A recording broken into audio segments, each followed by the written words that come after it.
നമസ്കാരം. LS drive വിത്ത് വിനീതിന്റെ പുതിയൊരു വീഡിയോയിലേക്ക് എല്ലാവർക്കും സ്വാഗതം. അപ്പോൾ ഇന്നത്തെ വീഡിയോയിൽ നമ്മൾ പറയാൻ പോകുന്നത് കാറുകളുടെ വീൽ അലൈൻമെന്റിനെ പറ്റിയാണ്. എന്താണ് വീൽ അലൈൻമെന്റ്, എന്താണ് വീൽ അലൈൻമെന്റ് കൊണ്ടുള്ള ആവശ്യകത, എങ്ങനെയാണ് ഇത് നഷ്ടപ്പെടുക, അല്ലെങ്കിൽ എപ്പോഴൊക്കെയാണ് ഇത് ചെക്ക് ചെയ്യേണ്ടത് തുടങ്ങിയ കാര്യങ്ങളാണ് ഇന്നത്തെ വീഡിയോയിലൂടെ നമ്മൾ പറയാൻ പോകുന്നത്.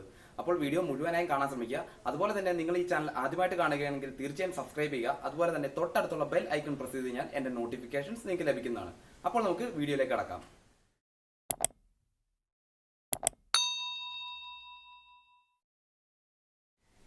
എന്താണ് വീൽ അലൈൻമെന്റ്? നമ്മുടെ വാഹനങ്ങളിലെ വീലുകൾ വെറുതെ ഇങ്ങനെ വെറ്റി നേരെ തന്നെ ഫിറ്റ് ചെയ്ത് വെക്കുകയല്ല. ഇത് കുറച്ച് ആംഗിളുകളിലാണ് സെറ്റ് ചെയ്തിരിക്കുന്നത്. ചെറിയ ചെറിയ ആംഗിളുകളാണ്. ചിലപ്പോൾ നമുക്ക് നേരിട്ട് കാണുമ്പോൾ മനസ്സിലായി എന്ന് വരില്ല.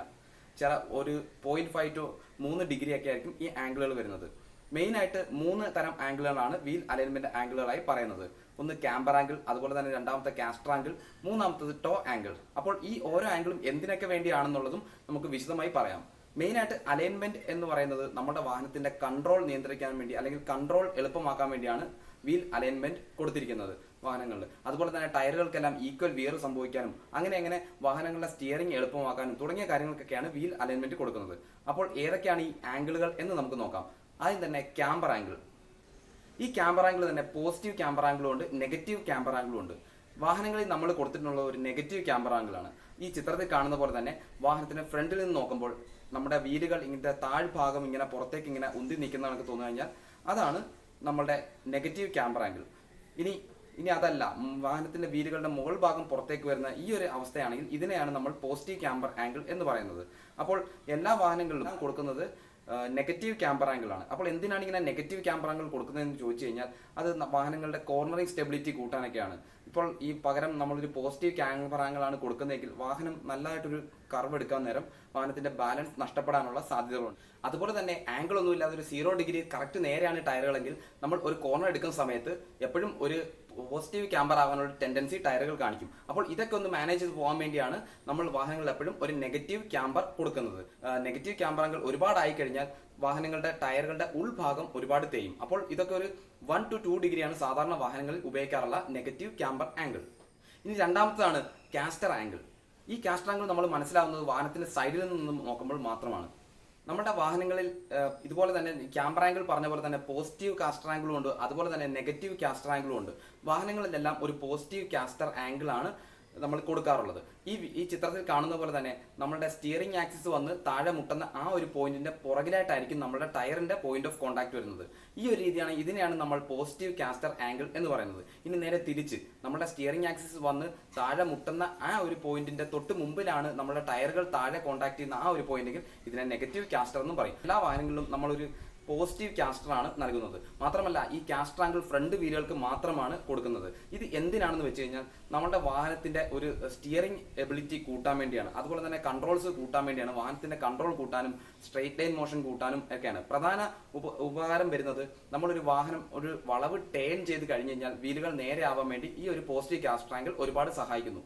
ഇത് നമുക്കൊരു എക്സാമ്പിൾ ആയിട്ട് പറയുകയാണെങ്കിൽ നമ്മുടെ വീൽ ചെയറുകൾ, ഹോസ്പിറ്റലിലെ സ്ട്രക്ചറുകളും വീൽ ചെയറുകളിലും മറ്റും ഈ ഒരു രീതിയിലാണ് അതിന്റെ വീലുകൾ സെറ്റ് ചെയ്തിരിക്കുന്നത്. അതായത് നമ്മൾ ഏത് ഡയറക്ഷനിൽ തള്ളിയാലും വീലുകൾ ആ ഒരു സ്ട്രക്ചറിനെ അല്ലെങ്കിൽ ആ വീൽ ചെയറിനെ ഫോളോ ചെയ്ത് വരുന്നുണ്ട്. ആ ഒരു സെയിം ടെക്നിക്ക് തന്നെയാണ് കാറുകളുടെ കാര്യത്തിൽ ഉപയോഗിക്കുന്നത്. അതായത് വെയിറ്റ് വരുന്ന പോയിന്റിനെ തൊട്ട് പുറകിലായിട്ടാണ് നമ്മുടെ ടയറുകൾ കോൺടാക്ട് ചെയ്യുന്ന പോയിന്റ്. ഇത് മാത്രമല്ല, ഒരു കോർണർ തിരിഞ്ഞു കഴിയുമ്പോൾ സ്റ്റിയറിംഗ് നേരെ ആവാനുള്ള ടെൻഡൻസി കാണിക്കുന്നതും ഈ ഒരു പോസിറ്റീവ് കാസ്റ്റർ ആംഗിൾ വാഹനങ്ങളിൽ കൊടുക്കുന്നതുകൊണ്ട് മാത്രമാണ്.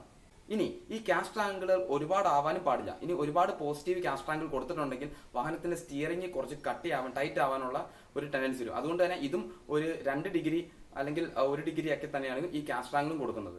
മൂന്നാമത്തേതാണ് ടോ ആംഗിൾ. ഈ ടോ ആംഗിൾ കൊടുക്കുന്നത് വാഹനത്തിന് ഡ്രൈവ് അനുസരിച്ചാണ്. ഡ്രൈവ് വീലുകൾ ഏതാണ് അതനുസരിച്ചാണ് നമ്മൾ ടോ ആംഗിൾ കൊടുക്കുന്നത്. ഒരു ഫ്രണ്ട് വീൽ ഡ്രൈവ് കാർ ആണെങ്കിൽ നമ്മൾ ഒരു ടോ ഔട്ട് കൊടുക്കും. അത് ഈ ചിത്രത്തിൽ കാണുന്ന പോലെ ഇതാണ് ടോ ഔട്ട്. അതായത് നമ്മുടെ വീലുകൾ ടോപ്പിൽ നിന്ന് നോക്കുമ്പോൾ നമ്മുടെ വാഹനത്തിന്റെ വീലുകൾ ഇങ്ങനെ പുറത്തേക്ക് തള്ളി നിൽക്കുന്നതായിട്ട്, 2 സൈഡിലേക്കും ഇങ്ങനെ തള്ളി നിൽക്കുന്നതായിട്ട് ടോപ്പിൽ നിന്ന് നോക്കുമ്പോൾ തോന്നുകയാണെങ്കിൽ ഇതാണ് ടോ ഔട്ട്. അപ്പോൾ ഫ്രണ്ട് വീൽ ഡ്രൈവ് വാഹനങ്ങൾക്ക് ഇങ്ങനൊരു ടോ ഔട്ട് ആയിരിക്കും എപ്പോഴും കൊടുക്കാറുള്ളത്. ഇതിന്റെ കാരണം എന്ന് പറഞ്ഞു കഴിഞ്ഞാൽ ഫ്രണ്ട് വീൽ വാഹനങ്ങൾ അണ്ടർ സ്റ്റിയർ ആവാൻ ഒരുപാട് ചാൻസുകളുണ്ട്. എന്ന് വെച്ചാൽ നമ്മുടെ ഫ്രണ്ട് വീലുകൾക്കാണ് നമ്മുടെ സ്റ്റിയറിംഗ് വെച്ച് കൺട്രോൾ ചെയ്യുന്നതും ഫ്രണ്ട് വീലാണ്. അതുപോലെ തന്നെ ഡ്രൈവ് വരുന്നതും ഫ്രണ്ട് വീലുകൾക്കാണ്. അപ്പോൾ നമ്മൾ ഒരു കോർണർ എടുക്കുന്ന സമയത്ത് അല്ലെങ്കിൽ ഒരു വളവ് തിരിയുന്ന സമയത്ത് മുന്നോട്ട് പോകാനുള്ള ടെൻഡൻസി ആയിരിക്കും ഫ്രണ്ട് വീൽ ഡ്രൈവ് കാറുകൾ കൊടുക്കുന്നത്. അപ്പോൾ ഇതിനെയാണ് അണ്ടർ സ്റ്റിയറിംഗ് എന്ന് പറയുന്നത്. ഈ ഒരു ടെൻഡൻസി അല്ലെങ്കിൽ ഈ ഒരു അണ്ടർ സ്റ്റിയറിംഗ് ഒഴിവാക്കാൻ വേണ്ടിയാണ് നമ്മളിങ്ങനെ ഫ്രണ്ട് വീൽ ഡ്രൈവ് വാഹനങ്ങൾക്ക് ടോ ഔട്ട് കൊടുക്കുന്നത്. ഇനി റിയർ വീൽ കാറാണ് അല്ലെങ്കിൽ റിയർ വീൽ വാഹനമാണെങ്കിൽ നമ്മൾ എപ്പോഴും ഒരു ടോ ഇൻ കൊടുക്കും. കാരണം റിയർ വീൽ വാഹനങ്ങൾ നേരത്തെ പറഞ്ഞ കാരണം പോലെ തന്നെ ഡ്രൈവിംഗ് ഫോഴ്സ് വരുന്നത് റിയർ വീലിലാണ്. അപ്പോൾ ഇത് ഓവർ സ്റ്റിയർ ആവാനുള്ള സാധ്യതയാണ് കൂടുതലുള്ളത്. അതായത് നമ്മളൊരു വളവ് തിരിയുന്ന സമയത്ത് വാഹനത്തിന്റെ ബാക്ക് എടുത്ത് വീശി അടിക്കാനുള്ള അതിനെയാണ് ഓവർ സ്റ്റിയറിംഗ് എന്ന് പറയുന്നത്. ആ ഒരു ഓവർ സ്റ്റിയറിംഗ് ഒഴിവാക്കാൻ വേണ്ടിയാണ് റിയർ വീൽ വാഹനങ്ങളിൽ ഒരു ടോ ഇന്നും പ്രൊവൈഡ് ചെയ്യുന്നത്. ഇനി ഇതും ഒരു 2 to 3 ഡിഗ്രി വരെയൊക്കെ ഈ ടോ ഇന്നും ടോ ഔട്ടും പ്രൊവൈഡ് ചെയ്യാറുള്ളൂ. ഇത് വാഹനത്തിന്റെ സ്ട്രെയിറ്റ് ലൈൻ സ്റ്റെബിലിറ്റി ഒരുപാട് കൂട്ടുന്നത്, അതുപോലെ തന്നെ കൺട്രോൾ ചെയ്യാൻ എളുപ്പമാണ്. വാഹനത്തിന് ടയർ വിയർ ഈക്വൽ ആക്കാനെല്ലാം സഹായിക്കുന്നുണ്ട്. അപ്പോൾ ഈ 3 ആംഗിളുകളും ഒരു സെർട്ടൻ അങ്ങോട്ടും ഇങ്ങോട്ടും വിത്ത് റെസ്പെക്റ്റ് ആയിട്ടാണ് ചെയ്യാറുള്ളത്. ഒരുപാടായി കഴിഞ്ഞാലും പ്രശ്നമാണ്, പക്ഷെ കുറഞ്ഞു പോയാലും പ്രശ്നമാണ്. ഇനി ഈ ആംഗിളുകളിലേക്ക് എപ്പോഴെങ്കിലും ചെറിയ മാറ്റം വന്നു കഴിഞ്ഞാൽ വീൽ അലൈൻമെന്റ് തെറ്റിയതായി നമുക്ക് പറയാം.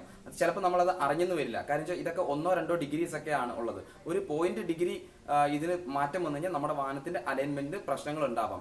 അപ്പോൾ ഒന്നെങ്കിൽ നല്ലൊരു ഗട്ടറിൽ വീഴുന്ന സമയത്ത് ഈ ആംഗിളുകൾ മാറാനുള്ള സാധ്യതയുണ്ട്. ഇനി അതല്ല, സസ്പെൻഷൻ സിസ്റ്റത്തിന് എന്തെങ്കിലും പ്രശ്നം അല്ലെങ്കിൽ ഏതെങ്കിലും ഒരു പാർട്ടിന് പ്രശ്നങ്ങൾ ഉണ്ടെങ്കിലും ഈ അലൈൻമെന്റ് ഇങ്ങനെ പ്രശ്നം വരാൻ സാധ്യതയുണ്ട്. അപ്പോൾ അങ്ങോട്ടും ഇങ്ങോട്ടും തിരിച്ചാണ്. ഒരു ഗട്ടറിൽ വീണ് അലൈൻമെന്റ് പ്രശ്നം ഉണ്ടെങ്കിൽ നമുക്ക് നമ്മുടെ ബാക്കി പാർട്സിന് കംപ്ലൈന്റ് വരാൻ സാധ്യതയുണ്ട്. ഇനി അതല്ല, ബാക്കി പാർട്സിന് എന്തെങ്കിലും കംപ്ലൈന്റ് ഉണ്ടെങ്കിലും അലൈൻമെന്റ് പ്രശ്നം വരാൻ സാധ്യതയുണ്ട്.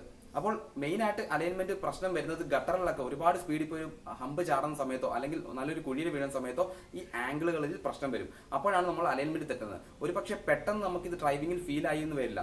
ഒരുപാട് കഴിഞ്ഞ് കഴിഞ്ഞാൽ ഈ അലൈൻമെന്റ് ഇങ്ങനെ നമ്മൾ ചെക്ക് ചെയ്യാതെ ഒരുപാട് മുന്നോട്ട് പോയി കഴിഞ്ഞാൽ ചിലപ്പോൾ നമ്മുടെ ടയറുകൾക്ക് ഒരു അൺഈവൻ ആയിട്ടുള്ള വിയറുകളായിരിക്കും സംഭവിക്കുന്നത്. അതായത് വെട്ടിറ്റെയ്യുക അങ്ങനത്തെ കാര്യങ്ങളെല്ലാം ടയറുകൾക്ക് സംഭവിച്ചേക്കാം. മാത്രമല്ല വാഹനം സ്റ്റിയർ ചെയ്യാൻ പറ്റില്ല. ചിലപ്പോൾ ഒരു സൈഡിലേക്ക് ഒരു വലിവ് വരാം. ഇതൊക്കെ അലൈൻമെന്റ് തെറ്റി എന്നുള്ളതിന്റെ ഒരു ലക്ഷണങ്ങളാണ്. പക്ഷേ ഇതെല്ലാം കാണിക്കുന്നത് ഒരുപാട് അലൈൻമെന്റ് നമ്മൾ ചെക്ക് ചെയ്യാതെ മുന്നോട്ട് പോകാൻ വഴി മാത്രമാണ്.